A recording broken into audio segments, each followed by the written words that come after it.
What's going on, everyone? So, got some interesting news. Cedi Osman rejected training camp invite from the Lakers. Now, the Lakers can't even bring in and convince a guy that can't even get a contract. Cedi Osman is now signed with Greece. He's not even going to be in the NBA. He went and signed with Greece. And he did that instead of taking a training camp invite. Now, in the defense of the Lakers, he probably knew I could go do a training camp deal, but I'm not going to make the team, right? Like, I'm not going to be able to, like, I don't have a real shot. It's not like the Lakers have an open roster spot. Not like I have a real opportunity to go there. I basically would just be going there to help, guys train. Yeah, I get a little change in my pocket, but, or I could go to Greece and sign a deal. I'm actually very surprised Osman didn't get a deal from anybody.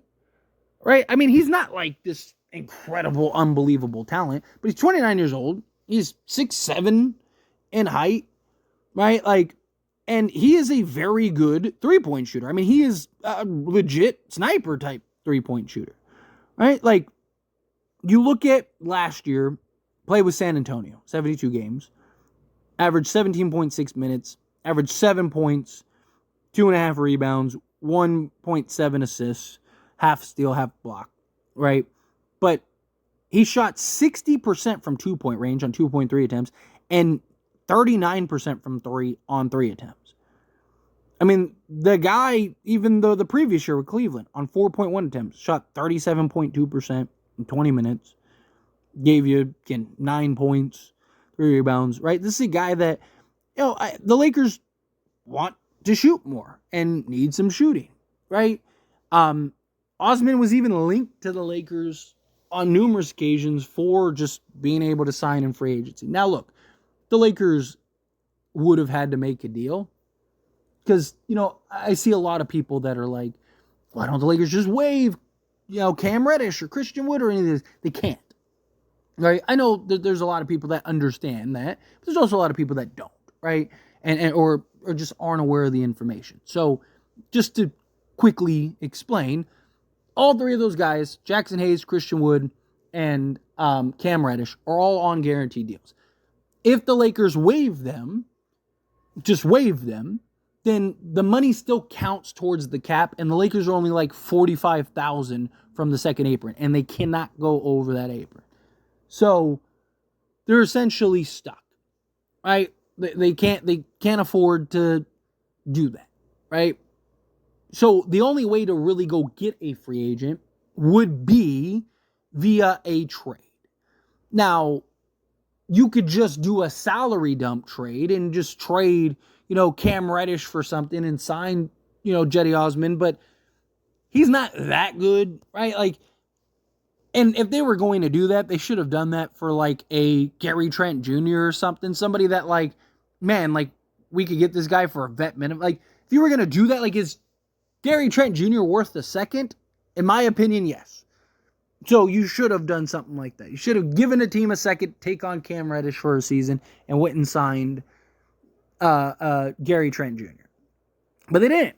So are you now going to do that with Cedi Osman? Now, the other side of that is they could just do a natural trade. So, right? So say they trade Jeremy Grant or trade for Jeremy Grant. Well, now you're doing probably Cam Reddish, Gabe Vincent, and as well as a Rui Hachimura. Now, if you did that, well, now you have an open roster spot, clear a little extra salary. Now you could go and bring in, Cedi Osman, and there you go, right? But even then, do you really need him more than you need, say, a Jordan Goodwin, right? The Lakers have signed Jordan Goodwin, and again, training camp invite, all that stuff.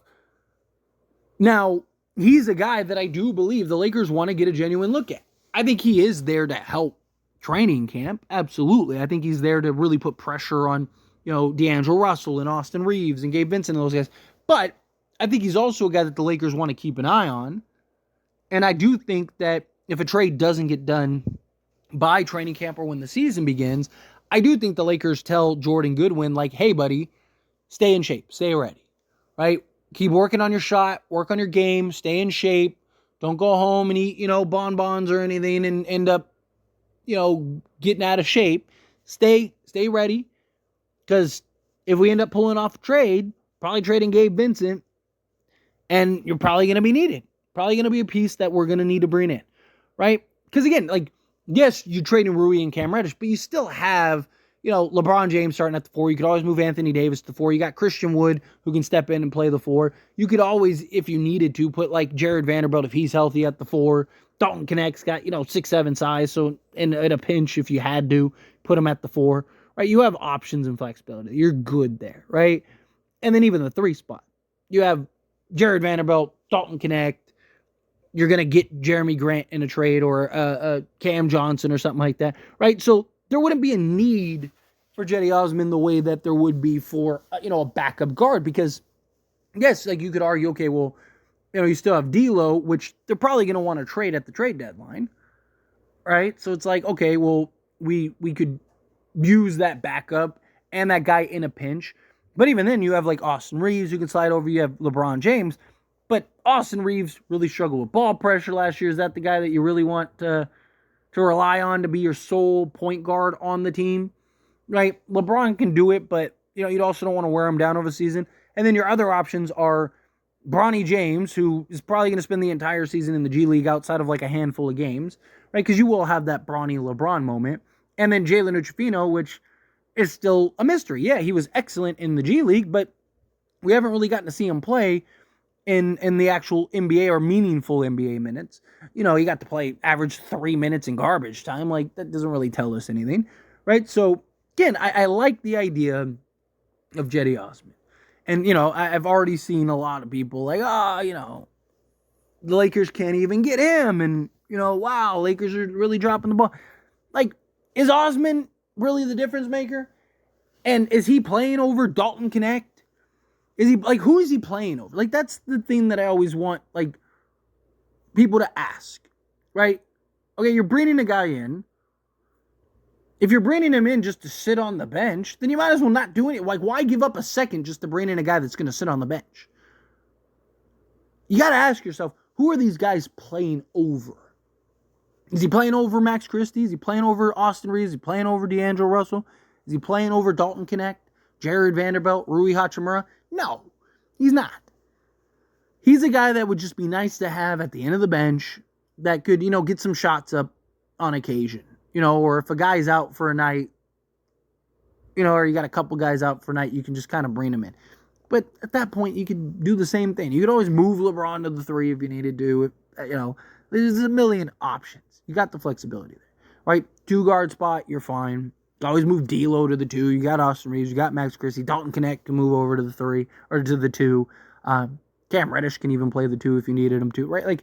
You're fine. You're fine in that regard, right? So I don't hate that, they didn't go after him. And, there's rumors, Lakers need to go get him. He's the sharpshooter, blah, blah, blah.